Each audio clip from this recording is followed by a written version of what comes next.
Welcome to the Massachusetts Independent Film Festival of 2016. We're here at the legendary Brattle Theatre in Cambridge with Jeff Krolick, the filmmaker of I Wish I Were That Bird. It's a documentary. Welcome and congratulations, Jeff. Thank you. Pleasure to be here.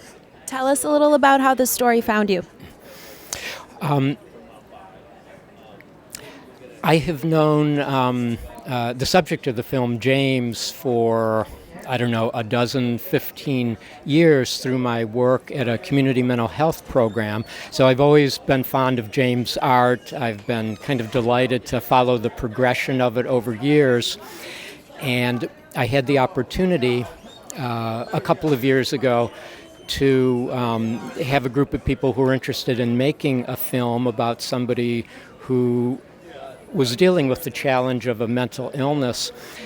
So on the outside chance that James might be interested and might wind up being the subject of that film, I happened to ask him how he might feel about being on camera and telling his story. And much to my surprise, he agreed and said, yeah, I think I'd be comfortable. I've been really wanting a chance to tell my story, and I'm comfortable with you, so let's go ahead and do that. And how long did the project take? From start to finish until we had our 50-minute piece, I think we worked on it over almost a 3-year period. I know that you said that that you deal with how Jeff feels about having accomplished his dream and his goal. How was that for you, being able to capture that? Well, I mean, it was just kind of thrilling and exhilarating to see him having the chance to talk about his art, to have it shown, and to one more step in, I think, his really feeling like I'm a real artist here, that I have this role in our community, and people see me as an artist and collect my work, buy my work. So it's that sense of I've got a place and a purpose. And what was the greatest challenge that you would say you faced while making this documentary?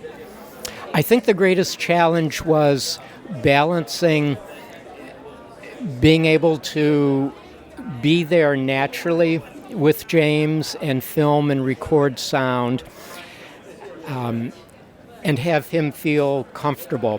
What I discovered was with James, there were no second takes. You either got it the first time, or if you asked him to repeat it, it just wasn't the same. It didn't have the same kind of authenticity and genuineness. So always kind of being prepared with the camera and sound equipment, and also respecting his wishes and feelings about, I feel like this would be a good day. You can get your camera out, or no, I'll hang out, but I don't feel like having the camera on. Did you feel like you accomplished the exact documentary that you set out to make? Oh, not in any way. The experience of learning more about him and really kind of co-creating it with him and taking my lead from what he chose to reveal and increasingly maybe was more comfortable or less comfortable with. No, this was not the documentary necessarily that I had in mind, but it was the one that developed, and it was really kind of the right one to tell the story. Excellent. Congratulations. Thank you. What's up next for you? Well, that's a good question. I just bought a plane ticket to India for December, and we're looking at a possible project to see if that pans out, about a student of a very well-known spiritual leader in India who was one of the few Western students who actually was in her inner circle. So have the opportunity to explore that and see if there's an interesting documentary with that. Yeah, that's very exciting. Congratulations. Thank you. Where can we follow you? That's also a good